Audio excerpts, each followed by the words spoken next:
Welcome back to Baby Elias's stories. We now return to The Secret Garden by Frances Hodgson Burnett. Chapter 3 Across the Moor. She slept a long time, and when she awakened, Mrs. Medlock had brought a lunch basket at one of the stations. They had some chicken and cold beef and bread and butter and some hot tea.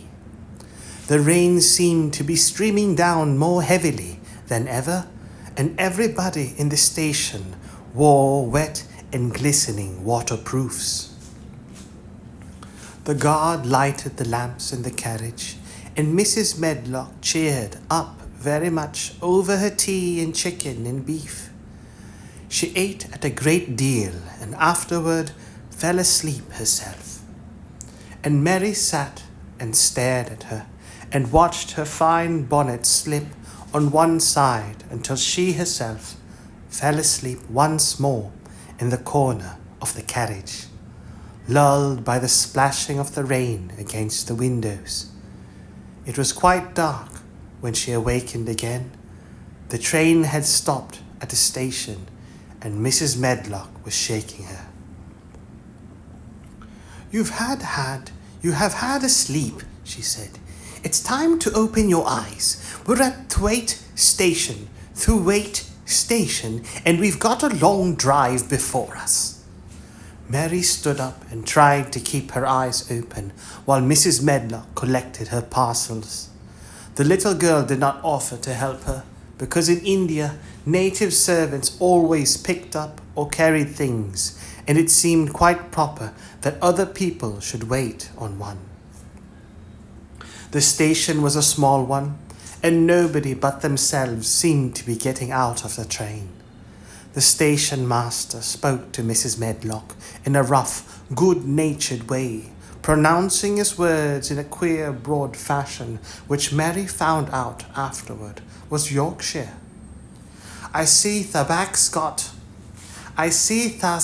back, he said, and thou's brought the young one with thee. Aye, that's her, answered Mrs. Medlock, speaking with a Yorkshire accent herself, and jerking her head over her shoulder toward Mary. How's the missus? Well, and now, the carriage is waiting outside for thee. A brougham stood on the road before the little outside platform. Mary saw that it was a smart carriage, and that it was a smart footman who helped her in. His long waterproof coat and the waterproof covering of his hat were shining and dripping with rain, as everything was, the burly station master included. When he shut the door, mounted the box with the coachman, and they drove off, the little girl found herself seated in a comfortably cushioned corner, but she was not inclined to go to sleep again. She sat and looked out of the window, curious to see something off the road over which she was being driven to the queer place Mrs. Medlock had spoken of. She was not at all a timid child, and she was not exactly frightened, but she felt that there was no knowing what might happen in a house with 100 rooms nearly all shut up, a house standing on the edge of a moor. What is a moor? She said suddenly to Mrs. Medlock. Look out of the window in about 10 minutes and you'll see, the woman answered. We've got to drive 5 miles across Moor before we get to the manor. You won't see much because it's a dark night, but you can see something. Mary asked no more questions, but waited in the darkness of her corner, keeping her eyes on the window. The carriage lamps cast rays of light a little distance ahead of them, and she caught glimpses of the things they passed. After they had left the station, they had driven through a tiny village, and she had seen whitewashed cottages and the lights of a public house. Then they had passed the church and a vicarage, and a little shop window, or so in a cottage with toys and sweets and odd things set out for sale. Then they were on the high road, and she saw hedges and trees. After that, there seemed nothing different for a long time, or at least it seemed a long time to her. At last, the horses began to go more slowly, as if they were climbing up a hill, and presently there seemed to be no more hedges and no more trees. She could see nothing. In fact, but a dense darkness on either side. She leaned forward and pressed her face against the window just as the carriage gave a big jolt. "Eh, we're on the moor, sure enough," said Mrs. Medlock. The carriage lamps shed a yellow light on a rough-looking road, which seemed to be cut through bushes and low-growing things, which ended in the great expanse of dark, apparently spread out before and around them. A wind was rising and making a singular, wild, low, rushing sound. It's not the sea, is it?" said Mary, looking round at her companion. "No, not it," answered Mrs. Medlock. Nor it isn't fields nor mountains. It's just miles and miles and miles of wild land that nothing grows on but heather and gorse and broom, and nothing lives on but wild ponies and sheep." "I feel as if it might be the sea, if there were water on it," said Mary. "It sounds like the sea just now." "It's the wind blowing through the bushes," Mrs. Medlock said.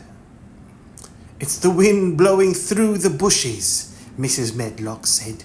"It's a wild, dreary enough place to my mind, though there's plenty that likes it, particularly when the heather's in bloom." On and on they drove through the darkness, and though the rain stopped, the wind rushed by and whistled and made strange sounds.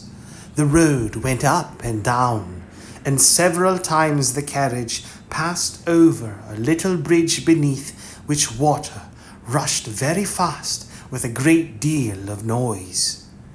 Mary felt as if the drive would never come to an end, and that the wide, bleak moor was a wide expanse of black ocean through which she was passing on a strip of dry land.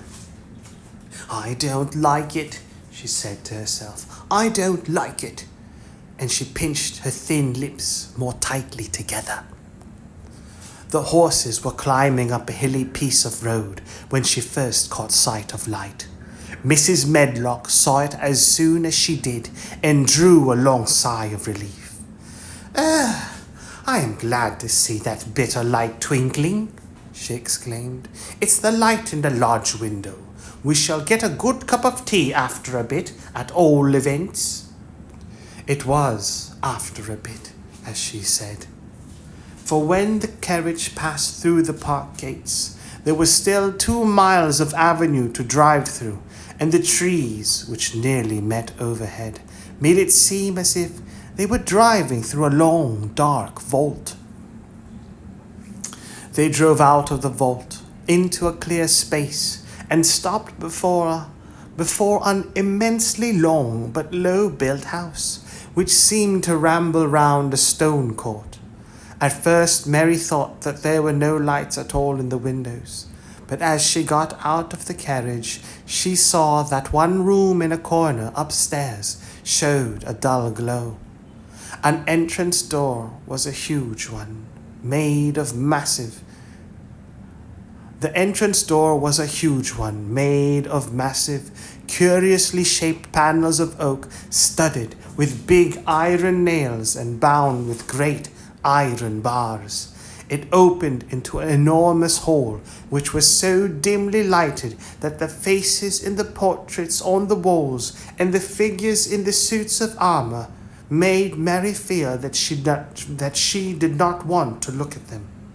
As she stood on the stone floor, she looked a very small, odd little black figure, and she felt as small and lost and odd as she looked. A neat, thin old man stood near the manservant, who opened the door for them. "You are to take her to her room," he said in a husky voice. "He doesn't want to see her. He's going to London in the morning."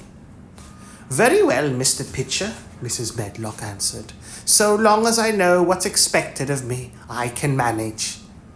"What's expected of you, Mrs. Medlock," Mr. Pitcher said, "is that you make sure that he's not disturbed and that he doesn't see what he doesn't want to see." And then Mary Lennox was led up a broad staircase and down a long corridor and up a short flight of steps and through another corridor and another, until a door opened in a wall and she found herself in a room with a fire in it and a supper on a table. Mrs. Medlock said unceremoniously, "Well, here you are. This room and the next are where you live, and you must keep to them. Don't you forget that." It was in this way Mistress Mary arrived at Misselthwaite